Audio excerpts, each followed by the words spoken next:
우리 다 같이 신앙 고백하도록 하겠습니다. 자, 시작. 주는 그리스도시요 살아계신 하나님의 아들이십니다. 아멘. 자, 이번에는 우리 가정의 성취될 언약의 말씀 다 같이 한번 합독해 보도록 하겠습니다. 시작. 여호와가 너를 항상 인도하여 메마른 곳에서도 내 영혼을 만족하게 하며 내 뼈를 견고하게 하리니 너는 물된 동산 같겠고 물이 끊어지지 아니하는 샘 같을 것이라. 이사야 58장 11절 말씀. 아멘. 자, 이번에는 우리 아가들 이름 나서 한번 축복 기도 해보겠습니다. 자, 시작. 여호와가 예준이를 항상 인도하여 메마른 곳에서도 예남 영혼을 만족하게 하며 예은이 뼈를 견고하게 하리니 예은이는 물된 동산 같겠고 물이 끊어지지 아니하는 샘 같을 것이라. 아멘. 자, 우리 옆에 분하고 같이 한번 인사해 보겠습니다. 제자의 영원한 축복을 누립시다. 한 번 더요. 귀한 자녀를 제자로 양육하세요. 그렇습니다. 지난주는 우리나라의 그 고유 명절이라서 여러분들이 일가 친척을 찾아뵙고 또 가정이 또 함께 모이면서 많은 즐거운 휴가를 보내셨을 것입니다. 우리나라 고유의 명절이 그 특징이 뭐냐 하면 우리가 이렇게 잘 먹고 잘 사는 것, 풍요를 누리는 것이 다 조상의 은덕이다. 그런 사상을 가지고 조상님께 감사하는 제사도 하고 또 같이 덕담도 나누고 하면서 명절을 지내왔지만 그 반면에 사실은 우리 주부들은 많은 그 스트레스를 받고 있죠. 그래서 하물며 명절 증후군이라는 그런 병명이 나올 정도로 많은 스트레스를 명절 이전부터 갖고 있기도 합니다. 그러면서 정말 즐거워야 할 명절이 제가 어제도 뉴스를 보니까 어떤 지방에서는 시어머니가 며느리가 음식을 못한다고 잔소리를 좀 하니까 며느리가 흉기를 들고 시어머니를 때렸다는 그런 기사를 본 적이 있고 명절 뒤끝에 이혼율이 제일 높다고 합니다. 왜 그러느냐? 오직 한 가지밖에 없습니다. 하나님만 영광을 받으셔야 되는 그 자리에 다른 신이 가 있기 때문에 귀신을 섬기고 사단을 숭배하는 우상을 섬기는 일들을 하기 때문에 결국은 즐거운 명절로 시작했지만 그 끝이 좋지 못한 그런 경우들을 굉장히 많이 보고 있습니다.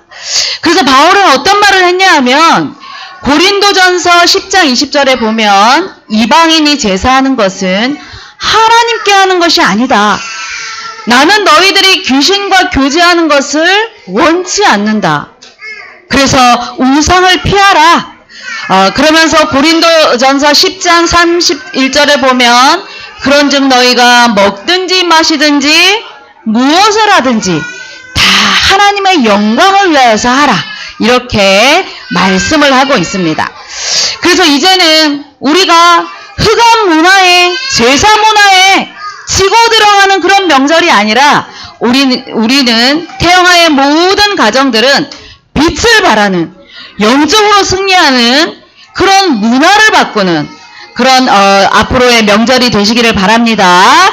그래서 오늘도 눈에는 보이지 않지만 태영아 예배 시간은 어떤 시간이냐면 엄마, 아빠, 조부모, 우리 아가들이 하나님을 사랑하는 시간. 눈에 보이지는 않지만 우리 귀한 자녀들에게 하나님을 어떻게 사랑하는지 알려주는 시간. 그래서 하나님을 찬양하고 예배하고 하나님만 영광을 받으시는 그런 시간으로 축복을 누리시기를 바랍니다. 이 시간에 우리 아가가 너무 이쁘지만 우리 아가들만 바라보고 엄마 아빠가 까꿍까꿍하고 있으면 하나님의 영광을 받아야 될 자리에 우리 아가들이 올라가 있는 것이죠. 하나님이 기뻐하지 않는다는 사실입니다. 그래서 오늘도 하나님만 영광을 받으시는 그런 축복의 예배가 되시기를 바랍니다. 우리 다 같이 예수님 최고 되세요. 우리 찬양 하나 하겠습니다. 나 주님 앞에 예배 드릴 때 예수님만 최고 되세요. 나 주님 앞에 예수님 최고 되세요. 사랑으로 묻어주세요. 하나님 받으세요. 나 주님 앞에 기도드릴 때 예수님 최고 되세요. 사단을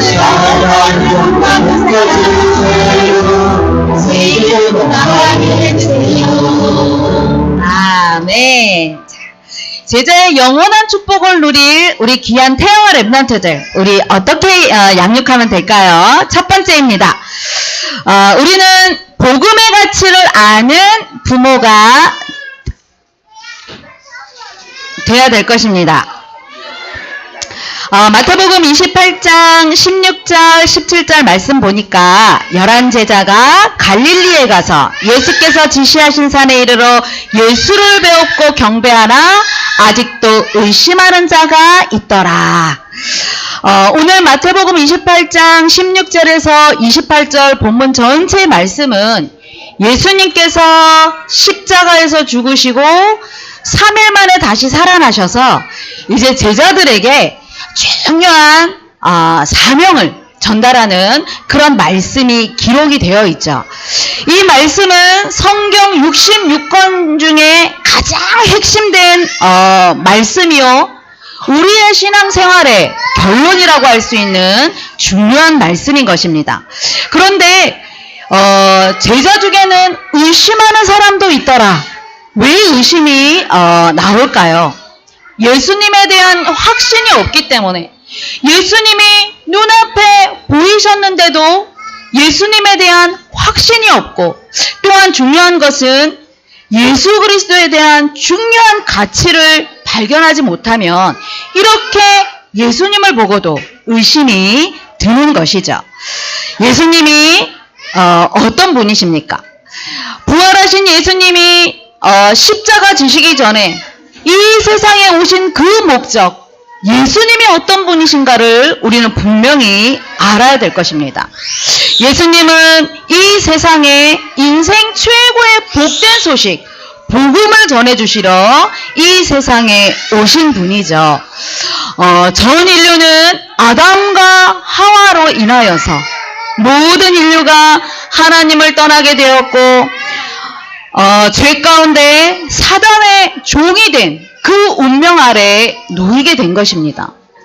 여러분들 품 안에 안겨있는 자녀가 아무리 사랑스러워 보여도, 여러분들 태 속에 있는 태아가 눈에 보이지 않지만 이 아이에 대한 어마어마한 그 사랑과 축복과 기대치를 갖고 있지만, 분명한 것은 우리 아가들도 피할 수 없는 영적인 운명 가운데 놓인 인생, 그것으로부터 첫 출발을 한다는 것을 우리는 분명히 알아야 될 것입니다. 이로 인하여서 많은 사람들은 하나님을 떠나게 되어서 사단의 종이 되니까 당연히 우상을 섬길 수밖에 없고, 우상을 섬기면 섬길수록 이제는 피할 수 없는 재앙이 몰려온다는 사실입니다. 세상의 많은 종교들은 이 재앙과 멸망 속에 빠진 인생들을 구원의 길로 인도하는 것이 아니라 종교라는 이름으로 포장을 했을 뿐 신흥 종교를 만들어내고 있죠. 그 신흥 종교가 무엇이냐 하면 여러분들 아십니까? 나신교라고. 내가 신입니다. 나만 믿고 다른 것은 절대 믿음이 가지 않는, 내가 행복하면 모든 것이 행복한 그런 나를 위한 삶, 나를 위한 투자를 하는 그런 인생들, 이것이 바로 우상을 섬기는 종교인 것입니다. 그래서 예전에 어떤 분은 새벽 예배도 안 나오고 어떤 분이 수요 예배도 안 나오고 해서 몸이 많이 안 좋으신가 보다 했는데, 이분이 왜 그러냐면 새벽 예배에 가야 될 시간에 운동을 해야 되고 등산을 해야 되고, 수요 예배 와야 될 시간에 이제 또 몸을 또 좀 쉬어줘야 되고, 새벽부터 일찍 일어나서 운동을 했기 때문에 오후에는 일찍 쉬어줘야 되고, 그래서 그분이 제가 신앙생활을 굉장히 잘했던 분인데, 어느 날 보니까 한 1년인가 한 3년 정도는 영적으로 회복하지 못하는 모습을 제가 본 적이 있습니다. 많은 종교들이 몸이 건강하고 마음이 건강하고 내 안에 모든 더러운 것들을 벗어내라고 사람들을 유혹하고 있습니다. 그래서 태교를 해도 기태교로 많은 임산부들을 유혹하고 있죠. 내 안에 여러 가지 이 잡단기들을 내버리고 새로운 내 안에 힘을 주는 길을 북돋우는 그런 운동을 해야 된다. 그러면서 임산부들을 유혹하고 있는 현장이 많이 있습니다. 그러면서 다양한 문화들을 통하여서 힐링 프로그램들, 체험 프로그램들, 이런 것들로 우리 많은 사람들을 유혹하고 있죠. 우리는 이렇게 성경에서 말씀하고 있는 아담과 하와에게 하나님을 떠난 그 순간에 하나님이 주셨던 그 복음을 놓치는 순간에 성경은 우상을 섬기게 되고 재앙을 만난다고 반드시 말씀을 하고 있는 것입니다. 이스라엘 민족이 하나님을 놓쳐버리니까 당연히 복음이 희미하게 되고 하나님을 잊어버리면서 당연히 애굽의 노예 생활을 한 것이죠. 그러면서 연약하기 때문에 당연히 전쟁을 만나면 다른 이방 나라의 우상을 섬기는 나라의 포로로 살 수밖에 없게 되는 것입니다. 그래서 결국은 지금 말하는 것이 문화의 포로가 되어지고 세상을 따라가면서 살 수밖에 없는 노예 생활을 하게 된다는 것입니다. 그래서 정체성을 잃어버리고 방황하게 되니까 어느 날 한 군데에 집착을 하게 되면서 이제 중독 현상을 일으키는 것이죠.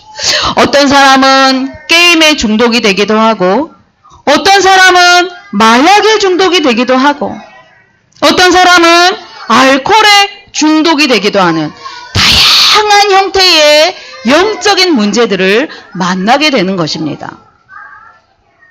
영적인 문제는 우리 인간 스스로 절대로 해결할 수 없기 때문에 하나님이 이 문제를 해결해 주러 이 세상에 오셨는데, 그분이 바로 예수님이시죠. 예수님이 이 세상에 왜 오셨느냐? 우리 인생의 모든 문제를 해결해 주시기 위하여서 십자가 계획을 가지고 이 세상에 오신 하나님이시죠. 그래서 예수님은 이 세상에서 천국 복음을 전파하시고 십자가의 죽으심과 부활을 통하여서 그리스도가 되신 분입니다. 이것을 아는 것이 바로 복음의 가치, 그 능력을 아는 것이죠. 예수님이 어떤 분입니까? 하나님 떠난 우리 인생에 하나님 만나는 길을 열어주신 참 선지자가 되신 분이고, 우리 인생이 죄 가운데 묶여있을 때에 죄의 문제를 해결해 주신 참 선지자가 되신 그리스도가 되셨죠. 사단의 권세 아래에 놓여 있을 때에 우리의 모든 사단의 권세를 깨뜨리신 참 왕이 되셨습니다. 그래서 우리는 모든 인생의 문제를 해결받았다. 그래서 이것이 바로 복음의 가치를 깨달은 인생인 것입니다. 이 복음의 가치가 얼마나 대단한 것이냐? 바울은 예수 그리스도 안에는 모든 지혜와 지식의 보화가 감추어져 있다.